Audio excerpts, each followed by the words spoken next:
नमस्कार साथियों, मैं कृष्णा राय सिंह और आप देख रहे हैं YouTube channel education portal Krishna. आज हम लोग इस वीडियो की मदद से विद्यालय में उपलब्ध पंजियों की जानकारी प्राप्त करेंगे। यदि आप शिक्षक हैं या तो फिर प्रधान शिक्षक हैं तो दोनों स्थिति में आपको विद्यालय में उपलब्ध पंजियों की जानकारी जरूरी हो जाती है। लेकिन यहाँ पे मुख्य रूप से प्रधान शिक्षकों की जिम्मेवारी होती है कि हर प्रकार की पंजी से अवगत हो।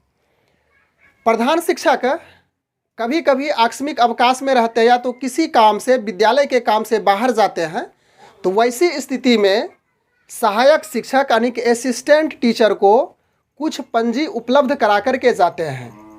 लेकिन शिक्षा विभाग की ओर से अनुश्रवण करने के पश्चात यह पाया गया कि विद्यालय प्रधान सहायक शिक्षक को कुछ पंजी उपलब्ध करा करके तो चले जाते हैं, लेकिन मध्याह्न भोजन योजना से संबंधित जो पंजी होती है वह उपलब्ध नहीं करा करके जाते हैं। तो इसी से लेकर के शिक्षा विभाग की ओर से एक पत्र जारी किया गया है। हालांकि यह पत्र बहुत पुराना है, जिसका पत्रांक 708 है और दिनांक 8/4/2019 में ही यह पत्र निर्गत किया गया है, जो मध्याह्न भोजन योजना से संबंधित जो पदाधिकारी है उसी के द्वारा जारी किया गया है। उस पत्र का हम लोग बगल में अध्ययन करेंगे कि उसमें क्या क्या बातें कही गई है। लेकिन सबसे पहले हम लोग समझ लेते हैं कि विद्यालय में जो उपलब्ध पंजी होती है वह किस प्रकार की होती है और किन किन पंजियों को प्रधान शिक्षक को, सहायक शिक्षक को देनी पड़ती है।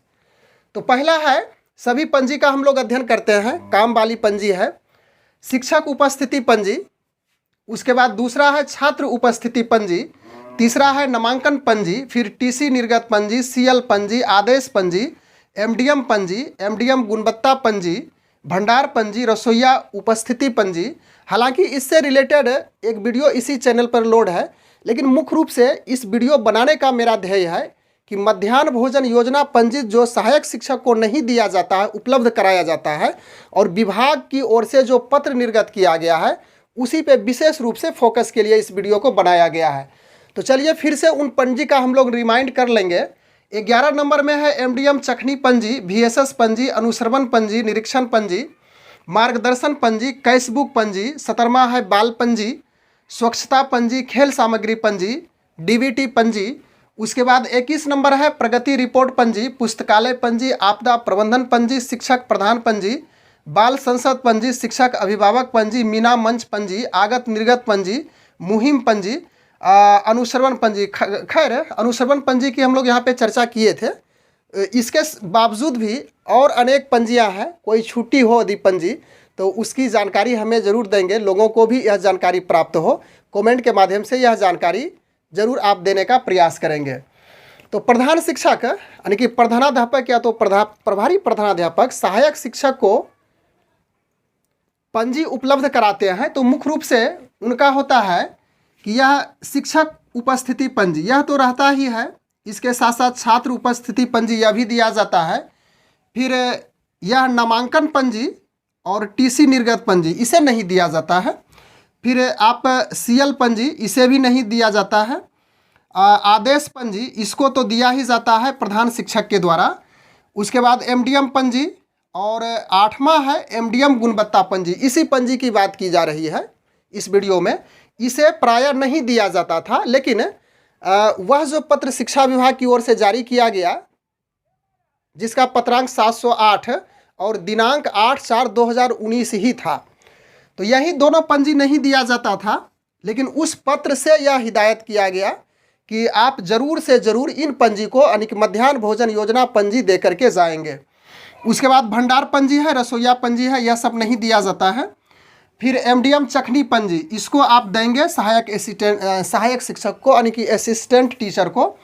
फिर यह हो गया आपका VSS पंजी, इसे भी नहीं देंगे। फिर अनुश्रवण पंजी दिया जाता है। फिर निरीक्षण नहीं दिया जाता है। मार्गदर्शन, कैश बुक, बाल पंजी, स्वच्छता, फिर खेल, DBT। इधर आप देख सकते हैं प्रगति, फिर उसके बाद पुस्तकालय, आपदा प्रबंधन पंजी, शिक्षक प्रधान पंजी इसे आप दे सकते हैं सहायक शिक्षक को। फिर बाल पंजी, शिक्षक अभिभावक पंजी, मीना मंच पंजी, आगत निर्गत पंजी, मुहिम पंजी और अनुश्रवण पंजी। तो कहने का अर्थ हो गया कि नंबर 1 और नंबर 2 शिक्षक उपस्थिति पंजी और छात्र उपस्थिति पंजी इसे देते हैं। उसके बाद 6 नंबर में आ जाइए, आदेश पंजी दिया जाता है असिस्टेंट टीचर को जब प्रधान शिक्षक कहीं आकस्मिक अवकाश यानी कि CL में हो तो। उसके बाद यहाँ पे MDM चखनी पंजी प्रायः हम लोग देते थे। तीसरा नंबर में अनुश्रवण पंजी दिया जाता है और 24 नंबर में शिक्षक प्रधान पंजी, यानी कि इतनी पंजी मुख्य रूप से सहायक शिक्षक को दिया जाता था।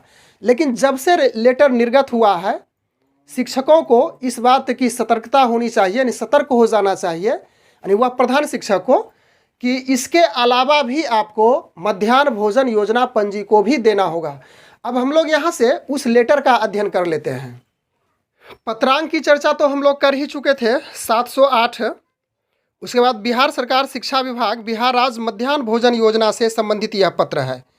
प्रेषक हैं विनोद कुमार सिंह, निदेशक माध्यमिक भोजन योजना बिहार पटना, और प्रेषित किया गया है सभी जिला कार्यक्रम पदाधिकारी मध्याह्न भोजन बिहार।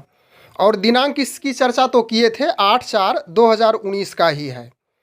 आगे इस प्रकार वर्णित है कि विषय है प्रधानाध्यापक, प्रभारी प्रधानाध्यापक द्वारा विद्यालय से बाहर जाने पर अन्य पंजियों के साथ साथ मध्याह्न भोजन योजना पंजी का भी प्रभारी विद्यालय में यानी कि प्रभार विद्यालय में देकर जाने से संबंधित है।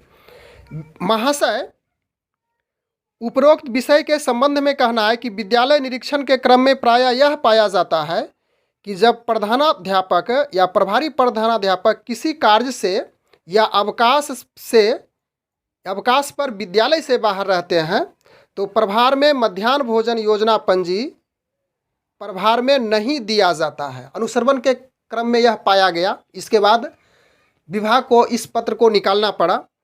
आगे है कि अतः उक्त के संबंध में निर्देश दिया जाता है कि अपने स्तर से जिला अंतर्गत सभी विद्यालयों के प्रधानाध्यापक प्रभारी प्रधानाध्यापक को निर्देशित करें कि जब भी वे किसी कार्य से या अवकाश पर विद्यालय से बाहर रहें तो अन्य पंजियों की तरह मध्याह्न भोजन योजना पंजी का भी प्रभार विद्यालय में देकर जाएंगे।